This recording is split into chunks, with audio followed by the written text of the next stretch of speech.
सुंदर वन जंगल में टोनी चिड़िया का परिवार हंसी खुशी से रहता था।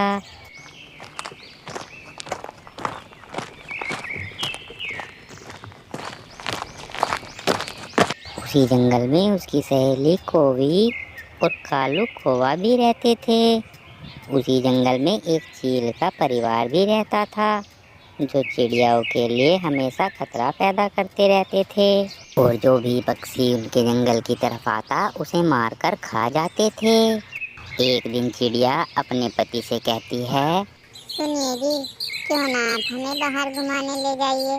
बहुत दिन हो गए इस बार कहीं घूमने भी नहीं गए। क्या तुम्हारे पास वक्त है? तभी उसका पति चिड़िया से कहता है, अरे मुझे तो अभी जंगल में जाकर लकड़ियाँ लेकर आनी है। आज मुझे बहुत काम है। क्यों ना हम फिर किसी दिन घूमने चलेंगे। क्या जी, तुम तो हर बार ऐसे ही बहाना बनाकर चले जाते हो। हमारा भी बाहर घूमने का मन करता है। माफ करना चिड़िया रानी, इस बार तुम एक काम करना, तुम अपनी सहेली के साथ बाहर घूमने चले जाना। अरे मेरे पतिदेव, मेरा मन तो तुम्हारे साथ घूमने का है। आप क्यों नहीं समझते मेरे मन की बात? माफ करना चिड़िया, मुझे बहुत काम है। तुम उसके साथ ही चले जाना और शाम को जल्दी लौट आना। मैं तुम्हारा घर पर ही इंतजार करूंगा। और इतना कहकर चिड़िया का पति जंगल में लकड़ियाँ लेने चला जाता है। फिर चिड़िया भी अपने बेटे कुकू को लेकर गोरी कोवी के घर जाती है। चिड़िया उसके घर जाकर उससे कहती है, अरे गोरी, क्या कर रही हो? मेरा बेटा कुक्कू बाहर घूमने की जिद कर रहा है। चलो कहीं घूम कर आते हैं। हाँ हाँ, क्यों नहीं। मेरा पति तो मुझे कहीं घूमने लेकर नहीं जाता। चलो तुम्हारे साथ ही घुमाती हूँ। बाहर घूमकर मेरा मन भी खुश हो जाएगा। और फिर वो तीनों मिलकर घूमने जंगल में चल देते हैं। और वो उड़ते उड़ते दूसरे जंगल की तरफ चले जाते हैं। उन्हें दूसरे जंगल में घूमते घूमते रात होने लगती है। तभी वो लोग वहाँ रुकने के लिए एक पेड़ के नीचे रुक जाते हैं। वह जंगल एक चील का था।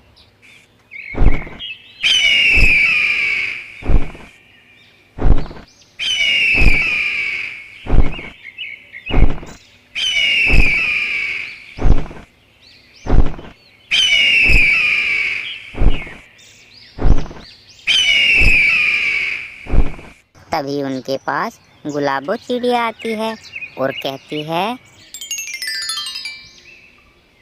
अरे बाबा, तुम सब इधर कहाँ जा रहे हो? इधर तो जंगली चीलों का इलाका है। तुम लोग इधर मत जाओ। अगर तुम इधर गए तो इस जंगल से तुम में से कोई भी वापस नहीं आएगा। जाने से पहले एक बार सोच लेना। उन्हें दूसरे जंगल में घूमते घूमते रात होने लगती है। तभी वो लोग वहाँ रुकने के लिए एक पेड़ के नीचे रुक जाते हैं। अगर वो उसने तुम्हें यहाँ पर देख लिया तो आज तुम लोगों की खैर नहीं, इसलिए तुम यहाँ से जल्दी निकल जाओ। मैं चलती हूँ। और इतना कहकर गुलाबो चिड़िया वहाँ से चली जाती है। भी गोरी कोवी बोली, चिड़िया, यहाँ से चलो, यहाँ से जल्दी चलो।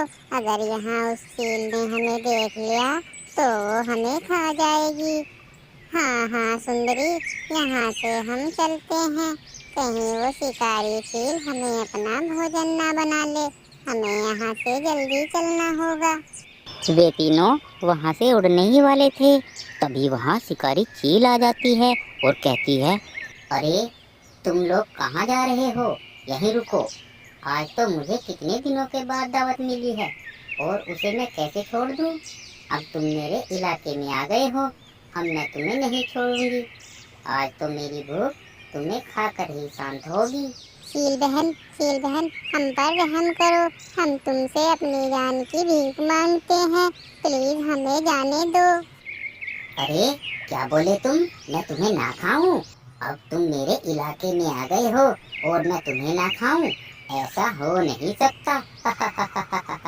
अब तो मैं तुम तीनों को जरूर खाऊंगी। इस बच्चे को सुबह के नाश्ते में खाऊंगी और काली कोवी तुझे दोपहर को खाने में, और इस चिड़िया को शाम के खाने में खाऊंगी।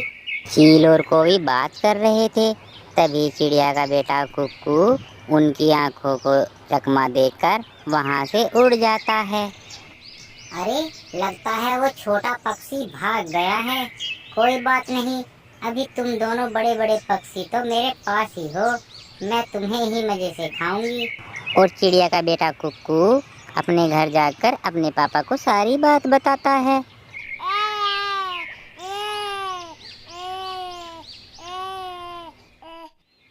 अरे बेटा, ये तुम क्या कह रहे हो?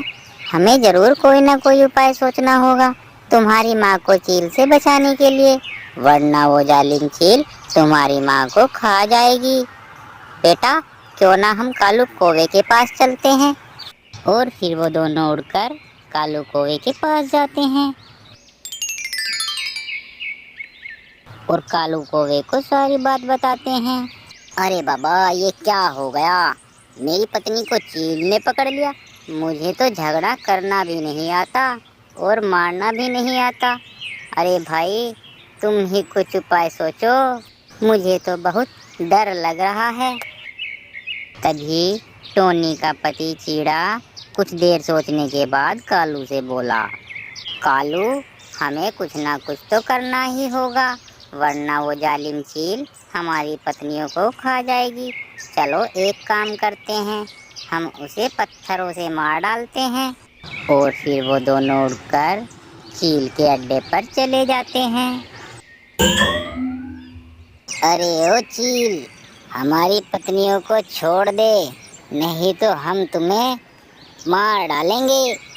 तभी चील कहती है, अरे वाह, इस जंगल में आकर तुम इतनी हिम्मत दिखा रहे हो कि मुझे मारने की बात कर रहे हो, और वो भी मेरी आंखों के सामने। आओ, मैं देखती हूँ तुम्हारे पास कितनी ताकत है। तुम्हें पता नहीं, ये जंगल मेरा है और इस पर मेरा राज चलता है। तभी टोनी का पति बबलू चीड़ा उसकी चुनौती स्वीकार करता है और उससे लड़ने के लिए तैयार हो जाता है। और फिर उन दोनों में लड़ाई शुरू हो गई थी। तभी कालू ने देखा कि चील चीड़े को मार देगी, इसलिए उसने अपने पास से पत्थर उठाया और चील के सर में दे मारा।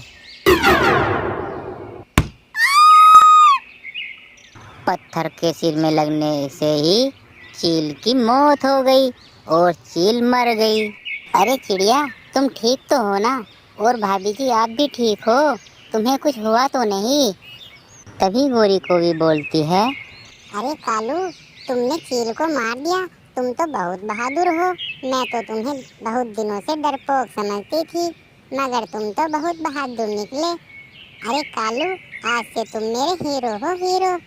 मुझे भी माफ कर देना कुक्कू के पापा, मैंने आपकी बात नहीं मानी, मेरी जिद की वजह से इतना सारा बवाल हो गया। इसकी जिम्मेदार मैं ही हूँ, मुझे माफ कर दो। आज के बाद मैं तुम्हारे बिना कुक्कू को लेकर घर से अकेली घूमने नहीं जाऊंगी। और फिर वो सभी वहाँ से मरी हुई चील को छोड़कर अपने अपने घर चले जाते हैं और खुशी खुशी जीवन बिताते हैं। ऐसी और अच्छी अच्छी कहानियाँ देखने के लिए हमारी वीडियो को लाइक करें, चैनल को सब्सक्राइब करें और कमेंट सेक्शन में बताएं कि आपको हमारी वीडियो कैसी लगी। बाय बाय दोस्तों, फिर मिलते हैं अगली वीडियो के साथ।